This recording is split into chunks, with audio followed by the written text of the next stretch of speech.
جی بسم اللہ الرحمن الرحیم، السلام علیکم ورحمۃ اللہ وبرکاتہ۔ ناظرین محترم اور حاضرین محترم، سب کو السلام علیکم ایک بار پھر۔ اور آج کا یہ پروگرام موجودہ حالات جو آپ کے سامنے ہے ان کے حوالے سے ہے، اور ہمارا بنیادی جو عنوان ہے آج کے پروگرام کا وہ آپ ملاحظہ کر رہے ہوں گے کہ وزارت تعلیم کیوں، وزارت صنعت کیوں نہیں، ہمارا مقدمہ در اصل ہے کیا۔ بنیادی طور پہ یہ تھیم رہے گا آج کے پروگرام کا۔ آج کے اس پروگرام کے اندر ہم خاص طور پہ شکریہ ادا کرتے ہیں حضرت استاد صاحب سرپرست اعلیٰ جامعۃ الرشید حضرت مفتی عبدالرحیم صاحب کا، بطور طالب علم، بطور فاضل جامعۃ الرشید۔ ایک بہت خوبصورت روایت رہی ہے کہ جب بھی کوئی قومی سطح کا معاملہ ہوتا ہے جس میں تمام سٹیک ہولڈرز کی رائے ہوتی ہے، چاہے وہ پہلے بورڈ بننے کا معاملہ ہو یا اس سے پہلے کے معاملات ہوں یا اب یہ معاملہ ہو یا دیگر درمیان میں جو معاملات رہے، تو ان کی سب سے خوبصورت بات یہ ہے جو شاید جامعۃ الرشید ہی کا خاصہ ہے کہ وہ اپنے طلباء کے سامنے بیٹھتے ہیں اور ان کے سوالات کو کھل کر سنتے ہیں۔ تو یہ ایک روایت ہے جو جامعۃ الرشید کا بہت ہی ایک حسین ماشاءاللہ سے اس کو کہنا چاہیے کہ انفراد ہے۔ تو آج بھی ہم بیٹھے ہیں اور بہت سارے وہ سوالات جو سوشل میڈیا پہ ہمارے سامنے ہیں ان کو بھی انشاءاللہ ڈسکس کریں گے، اور سوالات سے زیادہ کچھ غلط فہمیاں ہیں میں سمجھتا ہوں، کیونکہ جب بھی ہم نے کچھ سوالات جو اعتراضات کی صورت میں تھے ان کا ایک شائستگی سے جواب دیا ہے اور سامنے والے نے اس جواب کو سمجھنے کی نیت سے سنا ہے، تو الحمدللہ وہ اعتراض، وہ سوال ختم ہوا ہے اور وہ مطمئن ہوئے ہیں۔ تو سوالات سے زیادہ غلط فہمیاں ہیں جس کے لیے اس نشست کا ہونا بہت ضروری تھا۔ تو آغاز کرتے ہیں انشاءاللہ، کچھ سوالات یہاں سے بھی حاضرین سے لیں گے، لیکن پہلے آپ کے سوالات ہیں جو انشاءاللہ اپنے حضرات کے سامنے رکھیں گے۔ آج کی اس نشست میں حضرت استاد صاحب بذات خود ماشاءاللہ تشریف رکھتے ہیں الحمدللہ۔ ناظم اعلیٰ مجمع العلوم الاسلامیہ شیخ الحدیث جامعۃ الرشید رئیس دارالافتاء حضرت استاد جی مفتی محمد صاحب، اور ناظم دفتر، مرکزی ناظم دفتر مجمع العلوم الاسلامیہ مولانا انجینئر عثمان یوسف صاحب بھی ہمارے درمیان ہیں۔ تو کچھ معاہدوں کے حوالے سے ان سے ڈیٹیل انشاءاللہ لیں گے، کچھ ماضی میں جھانکیں گے، کچھ حال کا جائزہ لیں گے، تو اس طرح سے یہ پروگرام آگے بڑھے گا۔ پہلا سوال اور اسٹریٹ فارورڈ حضرت استاد صاحب دامت برکاتہم کی خدمت میں، اور وہ سوال پہلے ہو چکا ہے لیکن اس سوال کا جواب بار بار دینے کی ضرورت ہے۔ پہلے استاد جی مفتی محمد صاحب سے میں نے وہ سوال کیا تھا، آج براہ راست حضرت سے پوچھ لیتا ہوں۔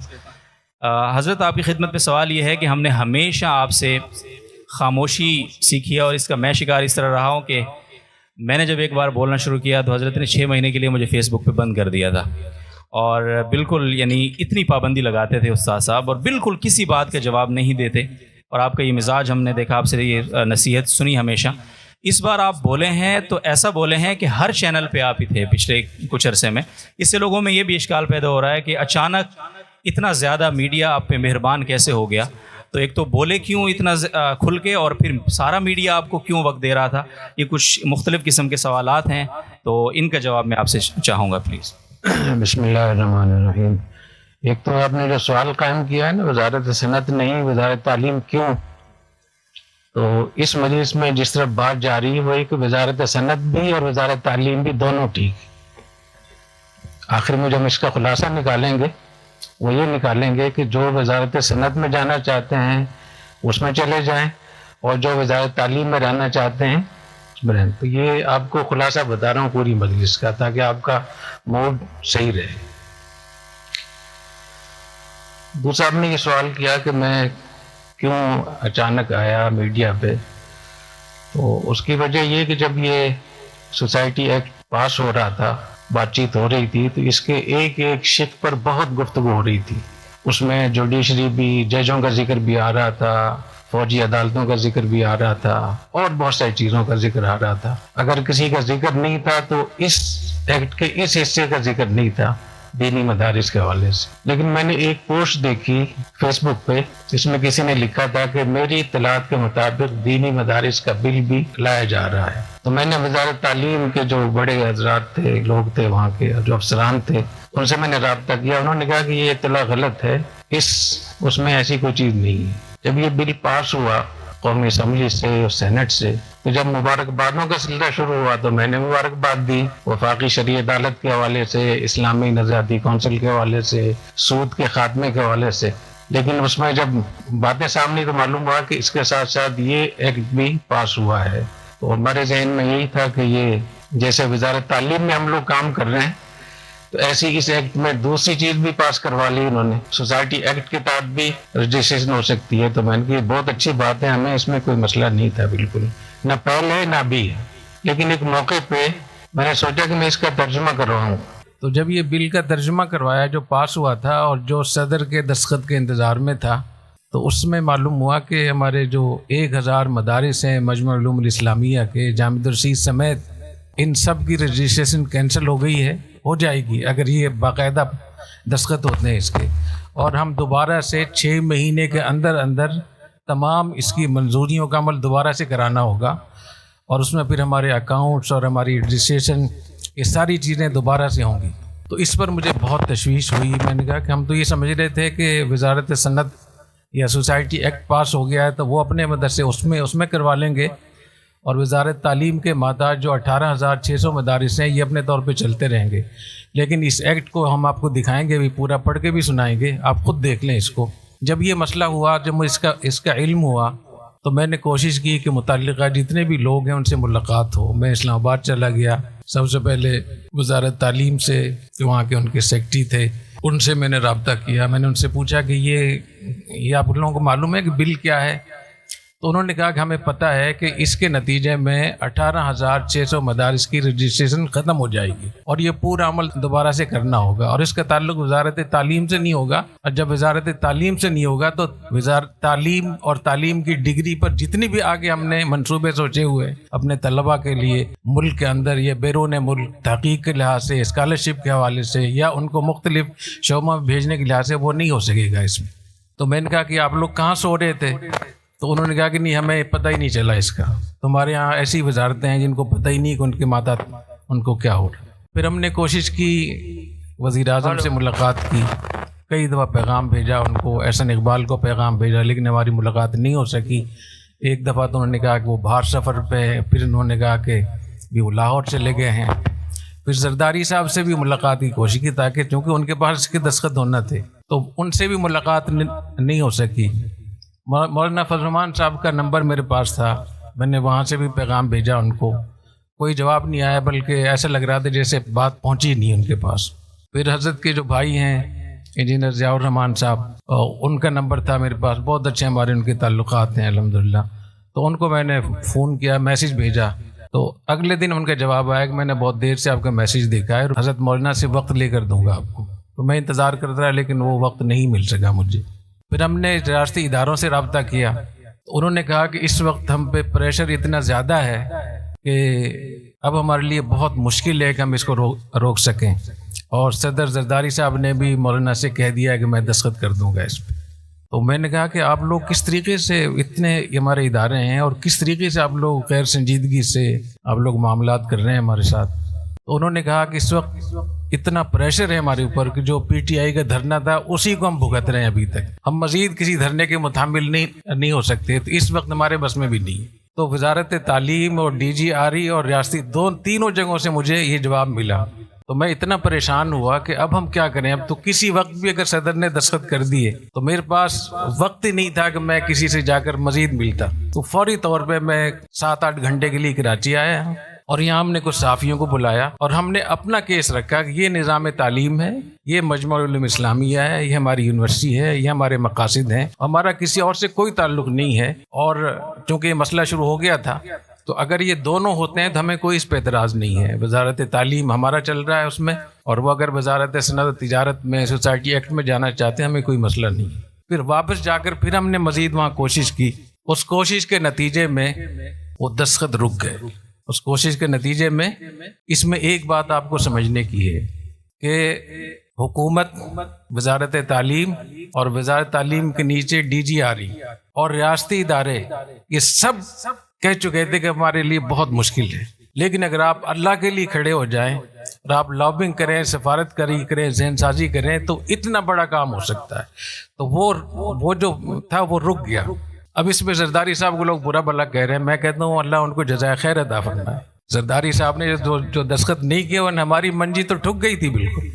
تو انہوں نے دستخط نہیں کیے، اور قانونی طور پہ جو ایکٹ پارلیمنٹ سے، سینٹ سے، اسمبلی سے پاس ہو جائے، وہ قانون جب بنے گا جب اس پہ صدر دستخط کریں گے.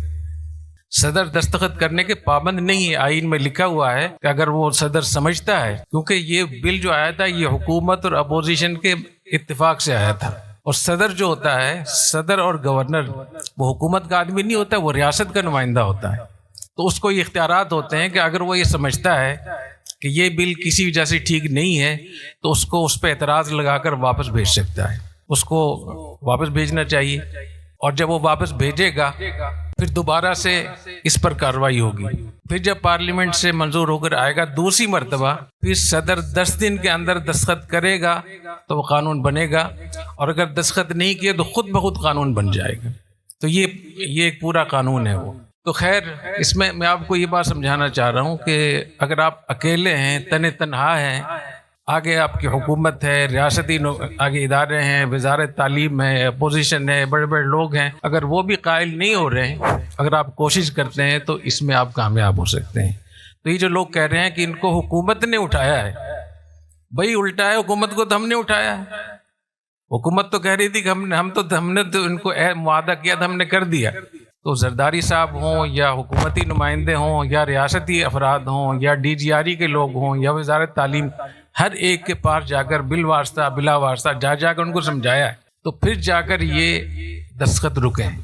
ایک بات تو یہ آپ کو سمجھنا چاہیے کہ یہ اگر یہ بات نہ ہوتی، صرف یہ بات ہوتی کہ انہوں نے اپنے لیے ایک ایکٹ منظور کروایا، تو واللہ عرض کر رہا ہوں ہمیں کوئی تکلیف نہیں تھی. وہ کرتے رہتے، اس سے پہلے بھی تو ہو رہا ہے، ہمیں نہ چھیڑے. ان کے اس ایکٹ نے مکمل طور پہ جامعۃ الرشید اور 1000 ہمارے جو مدرسے تھے، جتنی ہم نے منصوبہ بندی کی تھی، وہ ساری اٹھا کر انہوں نے اس ایکٹ کی وجہ سے اس کو دفن کر دیا تھا. تو اس وجہ سے مجھے مجبوراً بولنا پڑا.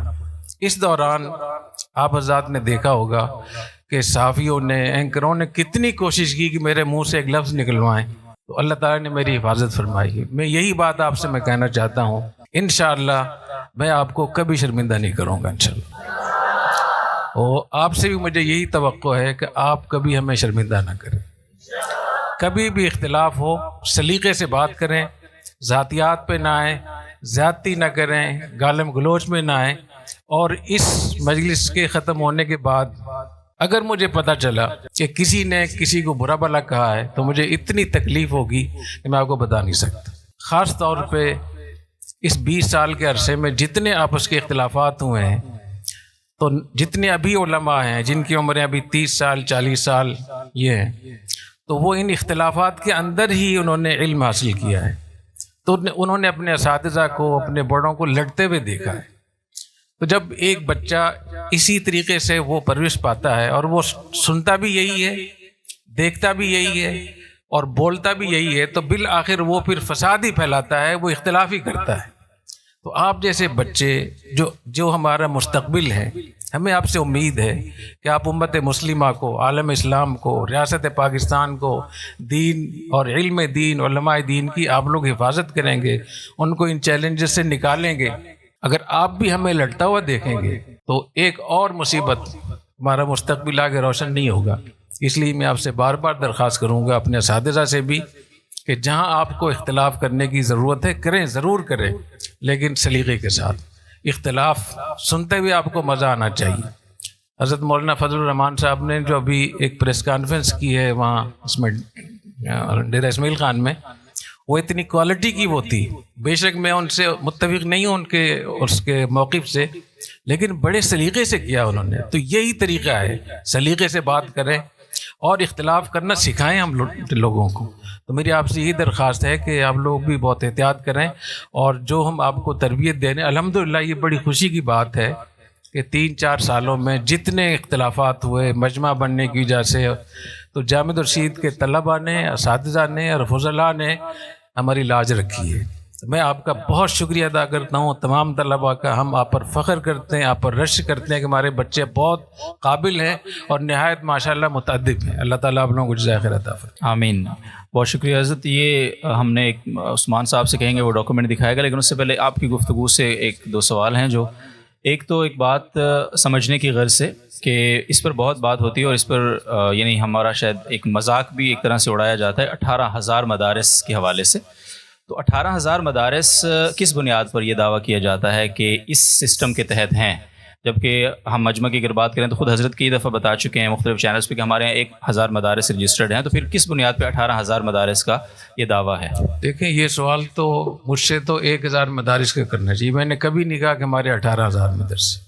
ہمارے 1000 مجمع علوم الاسلامیہ سے منسلک 1000 مدارس ہیں. ان کی رجسٹریشن، ان کے نمبر پورا مکمل موجود ہے. باقی مولانا طاہر صاحب، مولانا طیب صاحب ہیں جو پنجپیر کے ہیں، ان سے پوچھیں کہ آپ کے کتنے مدرسے ہیں، اور یہ جو دعوت اسلامی والے ہیں اور جتنے بھی لوگ ہیں. اور مجموعی طور پہ DGRE جو وزارت تعلیم کے ماتحت ایک محکمہ ہے، ان سے پوچھنے کی ضرورت ہے کہ آپ کے پاس کتنے ادارے رجسٹرڈ ہیں. جو ہم نے دیکھا ہے وہاں ہم یہ سمجھتے ہیں کہ 18600 واقعتاً اتنے مدرسے ہیں. اور جو حضرات یہ کہہ رہے ہیں کہ مدرسے کہاں ہیں، ان کو پتہ نہیں ہے. بہت بڑی تعداد میں مدارس ہیں جو اتحاد تنظیمات سے ان کا تعلق ہے اور انہوں نے رجسٹریشن کروا رکھی ہے. اور مجھے کئی بڑے بڑے مدرسے مجھے معلوم ہیں جن کی میں نے سفارش کی ہے کہ آپ کھول دیں ان کے لیے. تو اور وہ مدرسے کتنے بڑے بڑے ہیں.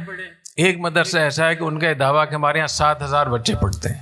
تو 7000 بچے پڑھنے والے اس مدرسے کا بھی رجسٹریشن وہاں ہے. تو یہ تو DGRE سے جب پوچھیں گے، اور میرا یہ خیال ہے کہ اتحاد تنظیمات کو یہ مناسب یہ ہے کہ وہ ایک وفد بنا کر DGRE میں چلے جائیں اور جا کر دیکھ لیں کہ کس کس مدرسے کا نام وہاں موجود ہے. وہ آپ حیران ہو جائیں گے بالکل. وہ ہم سے کوئی پوچھے گا تو ہم 1000 مدارس کی فہرست دے دیں گے انشاءاللہ تعالیٰ. اور جب اس مسئلے پر اتنا جھگڑا ہو رہا ہے تو بجائے اس کے کہ ہم بیان بازی پہ آئیں، ہم وہاں چلے جائیں اور اسے جا کر دیکھ لیں کہ بتاؤ دکھا دو وہ کہاں ہے فہرست آپ کی. وہ ایک حقیقت اور میں نے دیکھی ہے. میں نے وہ اس فہرست کا کافی حصہ دیکھا ہے. اور کچھ بڑے ادارے جو اتحاد تنظیمات سے تعلق ہے جن کا، اور بہت چوٹی کے مدرسے ہیں، چوٹی کے مدرسے وہ بھی اس میں رجسٹرڈ.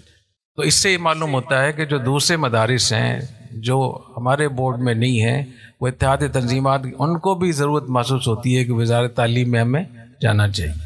جی اچھا، اب ہونا تو یہ چاہیے تھا کہ میں بتا دیتا کہ فلاں مدرسہ. اس میں کتنی دلچسپی کی بات ہے، آپ لوگ بھی خوش ہو جاتے. میں اس لیے نہیں بتا رہا کہ اس سے فتنہ ہوگا.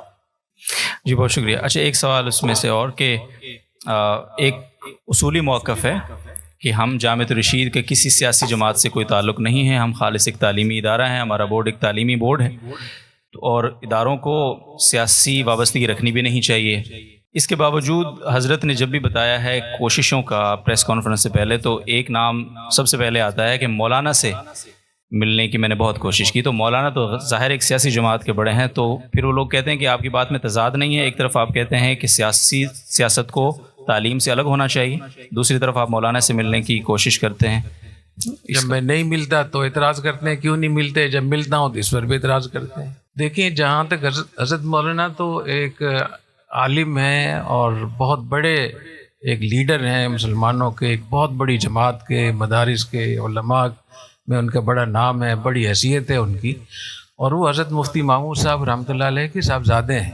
تو میں تو اپنے دلوں میں صاحبزادوں کی بڑی قدر کرتا ہوں، کیونکہ میں یہ سمجھتا ہوں کہ جیسے بزرگوں سے فیض حاصل ہوتا ہے ان کے صاحبزادوں سے بھی فیض حاصل کرنا چاہیے.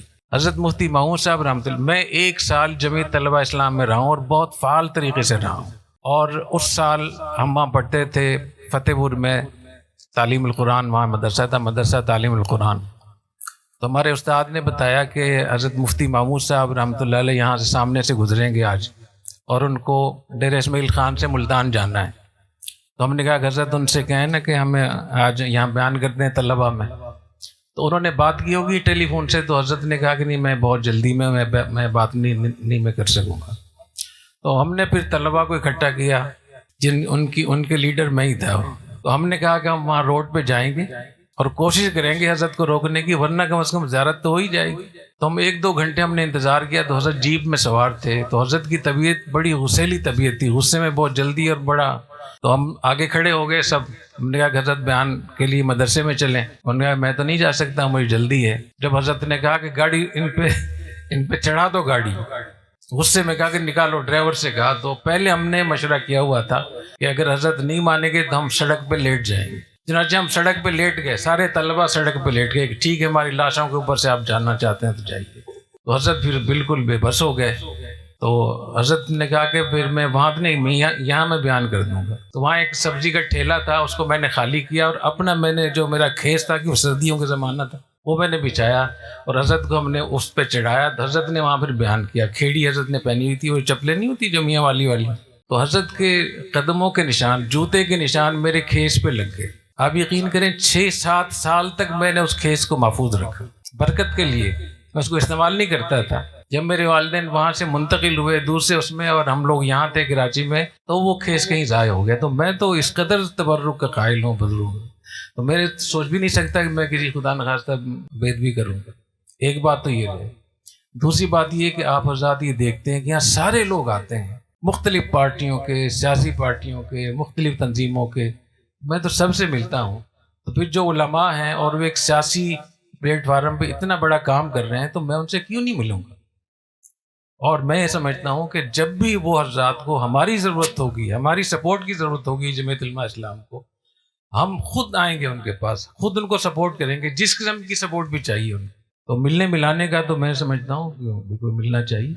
جی بہت شکریہ مولانا عثمان یوسف صاحب۔ جو حضرت نے ایک بات فرمائی ہے کہ ایک واقعہ میں اور سنا دوں۔ جب حضرت کی خدمت میں حاضر ہوا تو پہلے سال تو تعلیم کا تھا، تو اگلے سال حضرت نے مجھے استاد بنا دیا کہ آپ تخصص کے طلباء کو پڑھائیں گے۔ تو حضرت نے اپنے ساتھ مجھے بٹھایا اور پہلا سبق مجھ سے حضرت نے پڑھوایا خود اپنی نگرانی میں، اور یہ فرمایا کہ آئندہ آپ یہیں بیٹھ کے پڑھایا کریں گے۔ تو میری ہمت نہیں ہوئی، تو 8 سال تک میں اس جگہ پہ پاؤں بھی نہیں رکھتا تھا۔ 8 سال تک میں نہیں بیٹھا، حالانکہ میں متخصصین کو پڑھاتا تھا کہ اپنے استاد کی جگہ پہ میں بیٹھوں، اور جب مجھے جلدی ہوتی تھی تو میں وہاں سے چھلانگ مار کے اوپر سے گزرتا تھا کہ پاؤں نہ پڑے حضرت کی جگہ۔ تو یہ ادب ہوگا تو کچھ آپ کو حاصل ہوگا، بے ادبوں کو کچھ نہیں ملے۔ جی بہت شکریہ۔ بل کا ذکر آیا ڈرافٹ کا، تو میں چاہوں گا کہ مولانا عثمان یوسف صاحب اس کو تھوڑا سا بریف کر دیں، اور اس کو ہم نے ایک اس کا ترجمہ بھی ہے جو ترجمہ حضرت فرما رہے ہیں، ترجمے کے بعد ہمیں پتہ چلا کہ ہماری تو یعنی اس میں سارا نظام بند ہو گیا تھا۔ تو میں چاہوں گا کہ وہ جو 2024 کا ایک ڈرافٹ ہے بل کا، وہ ذرا پیش کیا جائے یہاں پہ SMD پہ۔ تو مولانا عثمان صاحب ذرا اس پہ تھوڑا بریف بھی کر دیں، پھر وہ آتے ہیں۔ بسم اللہ الرحمن الرحیم۔ جی اس بل کے حوالے سے میں بات یہ عرض کر دوں، جب یہ 26ویں آئینی ترمیم ہوئی، بہت سے لوگ اس کو 26ویں آئینی ترمیم ہی کا حصہ اس کو کنسیڈر کر رہے ہیں، تو ایک بات یہ کلیئر کرتا چلا جاؤں کہ اس کا 26ویں آئینی ترمیم سے بس اتنا ہی تعلق ہے اس بل کا کہ جس دن میں 26ویں آئینی ترمیم پاس ہوئی اسی دن میں کچھ اور بل بھی پاس ہوئے، تو جن میں سے ایک مدارس کے رجسٹریشن سے متعلق یہ سوسائٹی ایکٹ والا بل بھی تھا، یعنی اس دن میں پاس ہوا، باقی یہ آئینی ترمیم کا یہ حصہ نہیں تھا۔ دوسری چیز جو میں اس حوالے سے عرض کروں وہ یہ تھا کہ چونکہ 2019 کا ایگریمنٹ ہمارے سامنے تھا، اتحاد تنظیمات مدارس اور حکومت پاکستان کے مابین جو معاہدہ ہوا تھا، ایک اتفاق رائے ہوا تھا، تو ہمارے ذہنوں میں یہی تھا کہ اگر کوئی اس طرح کی ترمیم یا مدارس کی رجسٹریشن سے متعلق کوئی بل پاس ہوگا بھی تو وہ انہی سے متعلق ہوگا کہ وہ لوگ جو وزارت تعلیم ہی میں رہنا چاہتے ہیں وہ رہیں، لیکن ہمیں سوسائٹی ایکٹ میں جانا ہے۔ لیکن جب وہ بل دیکھا تو اس کی ورڈنگ میں جو پہلی جو شق تھی، جو ایک کلاس تھی، اسی میں یہ تھا کہ اس بل کے پاس ہو جانے کے بعد پہلے سے قائم شدہ تمام مدارس وہ اس بات کے پابند ہوں گے کہ 6 مہینے کے اندر اندر ان کو اس ایکٹ کے تحت رجسٹرڈ ہونا ہوگا، اور جو مدارس اس سوسائٹی ایکٹ کے پاس ہونے کے بعد وجود میں آئیں گے ان کو 1 سال کے اندر اندر رجسٹرڈ ہونا ہوگا۔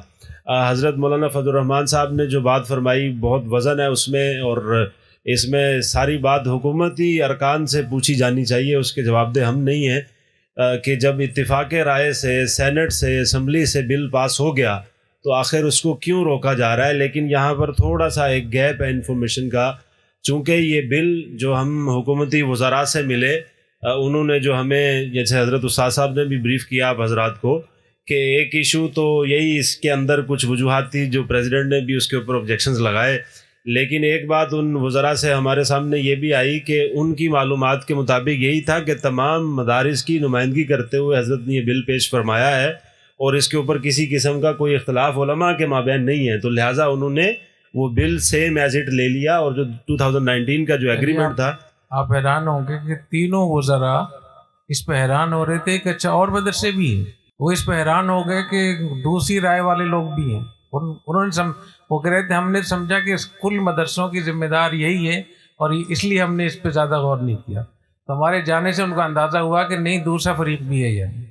جی تو جب یہ ہوا تو ہم پھر ان کے بارے میں آپ لوگ سمجھتے ہیں کہ یہ مداخلت کریں گے جن کو اپنا پتہ نہیں کہ وہ کہاں کھڑے ہیں. میری بات سمجھ رہے ہیں نا؟ وہ اتنے غافل لوگ ہیں وہ کیسے مدرسوں میں مداخلت کریں گے؟ ان کو اپنی وزارت کا نہیں پتہ چل رہا ہے.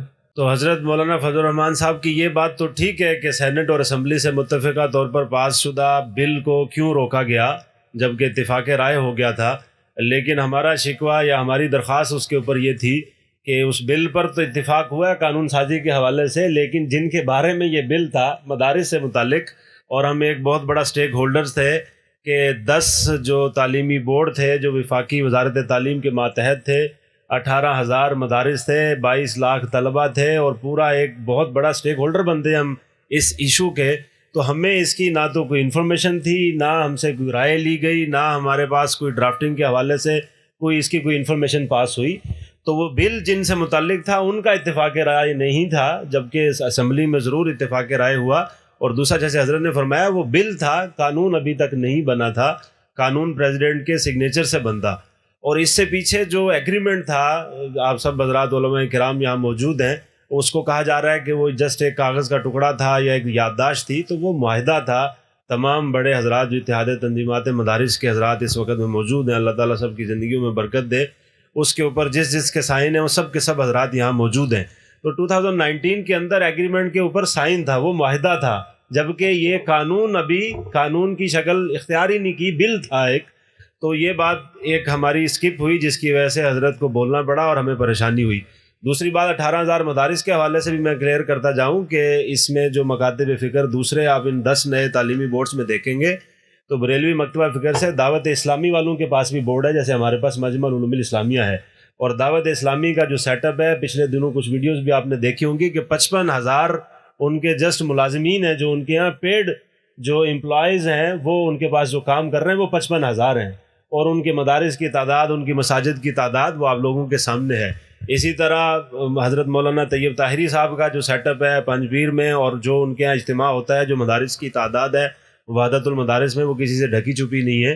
اسی طرح بریلوی مکتبہ فکر ہی میں یہاں سے فیصل آباد سے رضویہ والے حضرات ہیں، ان کا بہت بڑا بورڈ ہے، 4,000 سے اوپر مدارس ان کے ہیں. اسی طرح اگر اہل تشیع حضرات میں دیکھیں تو جواد نقوی صاحب جو عروۃ الوثقیٰ جن کے وہ ذمہ دار ہیں، تو ان کے اچھے خاصے مدارس ہیں. اور 4,500 مدارس جیسے حضرت نے فرمایا اتحاد تنظیمات مدارس کے تھے، تو یہ 18,600 ڈکلیئرڈ مدارس ہیں، رجسٹرڈ مدارس ہیں. منہاج القرآن طاہر القادری صاحب کا جو بورڈ ہے، تو منہاج القرآن، دعوت اسلامی، طیب طاہری صاحب، رضویہ والے حضرات، جواد نقوی صاحب، تو ہر بندہ اپنے مکتبہ فکر میں ایک ان کی حیثیت ہے، ایک ان کی تعداد ہے، ان سے ایفیلیٹڈ لوگ ہیں، مدارس ہیں، مساجد ہیں. تو ایسے ہوا میں نہیں پھینکی یہ بات کہ بھئی 18,000 مدارس اور ان کا کوئی وجود ہی نہیں تھا، ایسی بات نہیں ہے. طاہر اشرفی صاحب کے کتنے مدرسے؟ وہ تو وہی بتائیں گے استاد صاحب. اس حوالے سے استاد صاحب بات آئی گئی ہے تو یہ بہت اعتراض ہے کہ آپ کی نمائندگی وہ کیوں کر رہے ہیں؟ جی مولانا طاہر اشرفی صاحب جو ہیں وہ ان کا بھی ایک بورڈ ہے. یہ 10 نئے بورڈ ہیں، اس میں مولانا طاہر اشرفی صاحب کا بھی بورڈ ہے. ان کے کتنے مدارس ہیں تو وہ خود ہی بتائیں گے. تو ڈی جی آر ای جو تھی، جو محکمہ تعلیم کے ماتحت جو شعبہ ہے جو دینی مدارس کو دیکھتا ہے، انہوں نے یہ اجلاس بلایا تھا. تینوں وزراء کو انہوں نے دعوت دی تھی، اور اس میں کون بولے گا، کس طریقے سے بولے گا، کب بولے گا، کہاں بیٹھے گا، یہ ان کا وہ تھا. تو جہاں انہوں نے ایک نظم بنایا اس کی ہم نے پابندی کی. باقی جامعۃ الرشید اور مجمع العلوم الاسلامیہ اس کے ذمہ دار بھی موجود ہیں، اس کے ترجمان بھی ہیں، ناظم اعلیٰ بھی ہیں. تو ہم خود اپنے بارے میں بات کریں گے انشاءاللہ. دینی مدارس کی رجسٹریشن سے ریلیٹڈ جو بات ہے آپ کے سامنے یہ ہائی لائٹ ہوئی ہے گرین میں، کہ ہر دینی مدرسہ چاہے جس نام سے بھی موسوم ہو رجسٹریشن کے بغیر کام نہیں کرے گا اور درجہ ذیل طریقے سے رجسٹرڈ ہوگا. آئیے گا شق اے پر آئیے گا. پہلی ہی شق اس کی یہ ہے کہ وہ دینی مدرسہ جو سوسائٹیز رجسٹریشن ترمیمی ایکٹ 2024 کے آغاز سے قبل وجود رکھتا ہو، اگر پہلے سے رجسٹرڈ نہیں ہے تو اس ایکٹ کے آغاز کے 6 ماہ کے اندر اس ایکٹ کے تحت رجسٹریشن کروائے گا. اور وہ دینی مدرسہ جو سوسائٹیز رجسٹریشن ترمیمی ایکٹ کے آغاز کے بعد قائم ہو، وہ اپنے قیام کے 1 سال کے اندر اس ایکٹ کے تحت رجسٹر، یعنی دونوں کلازز میں جو سوسائٹی ایکٹ جس کے اندر یہ ترمیمی بل پاس ہوا تھا اسی کو لازم کیا جا رہا ہے کہ چاہے وہ پہلے سے رجسٹرڈ مدرسہ ہے یا آئندہ وجود پائے گا، تو دونوں طرح سے ختم ہو رہی تھی DGRE کی حیثیت کہ اس سے رجسٹرڈ پہلے ماضی والے جو مدارس، اور آئندہ بھی اس سے رجسٹرڈ ہونے کا آپشن ختم ہو رہا تھا کہ آئندہ بھی آپشن واحد جو ہوگا وہ سوسائٹی ایکٹ کا ہوگا۔ آگے کلازز میں اس کی پراپر ایکسپلینیشن ہے، اس کی اور وضاحت ہے کہ اس کے بعد تمام قسم کے لاز، تمام قسم کی جو بل ہیں وہ سب ختم، مدارس کی رجسٹریشن کا واحد بل یا جو لا ہوگا، قانون ہوگا، وہ سوسائٹی ایکٹ کا یہ ترمیمی بل ہوگا۔ تو یہ وجہ تھی ہمارے بولنے کی کہ ہمارا حق مجروح ہو رہا تھا اور ہم پورا نظام تعلیم ہمارا متاثر ہو رہا تھا۔ یہ بات آپ لوگوں کو سمجھ میں آئی؟ یہ ایکٹ دیکھ لیا آپ لوگ ساتھ میں؟ اس میں لکھا ہوا ہے ہر دینی مدرسہ جامعہ جس نام سے بھی موسوم ہوگا وہ رجسٹریشن کے بغیر کام نہیں کر سکے گا۔ اور رجسٹریشن کیسے ہوگی؟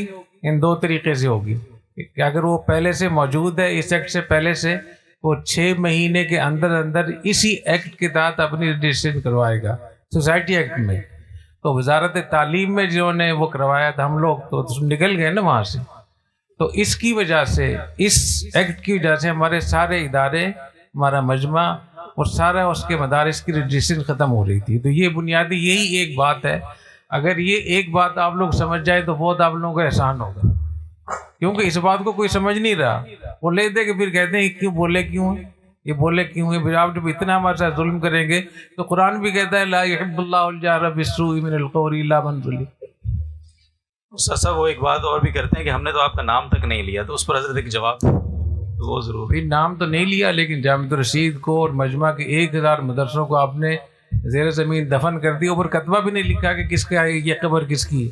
میری بات سمجھ رہے ہیں نا بھائی؟ میں آپ کے لیے لڑ رہا ہوں، آپ جو طلبہ میرے سامنے بیٹھے ہوئے ہیں، میں تو فارغ ہو گیا الحمدللہ 45 سال پہلے۔ اب یہ ساری آپ کے لیے، یہ ساری محنت آپ کے لیے، تاکہ آپ کے لیے اچھے رشتے میں ڈھونڈ کے لاؤں۔ انہوں نے ہمارے ساری سگائیاں جو آپ نے کی وہ ساری ختم کر دی تھی۔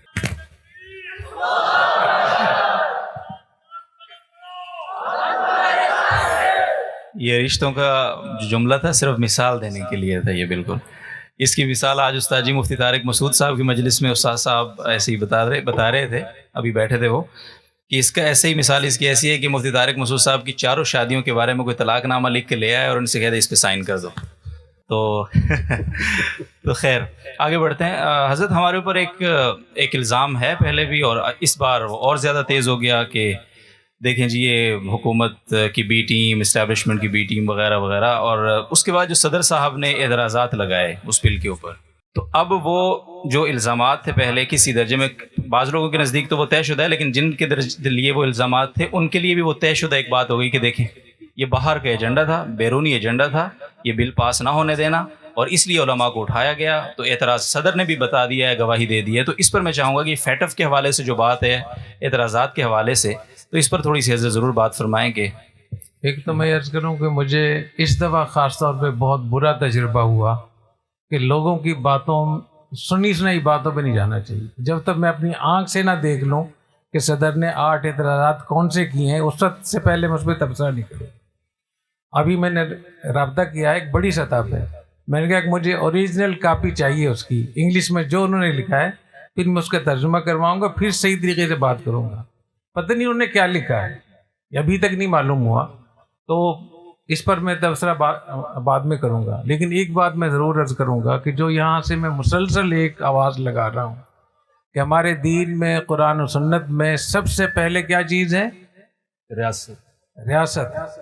ہمارے دین میں یہ بات میں بار بار اس لیے دہراتا ہوں کہ یہ بات بالکل غائب ہو گئی ہمارے تعلیمی نظام سے، ہمارے نظریات سے، کہ حضور اکرم صلی اللہ علیہ وسلم کی جو نبوت ہے، ختم نبوت، اس کے 2 حصے ہیں، دعوت اللہ اور سلطنت۔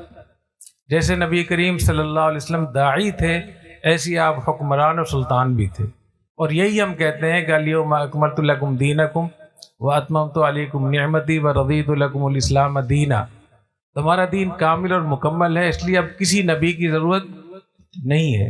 اور علامہ شامی رحمہ اللہ تعالیٰ نے جو اس کی تعریف کی ہے، سلطنت کی کیا تعریف کی ہے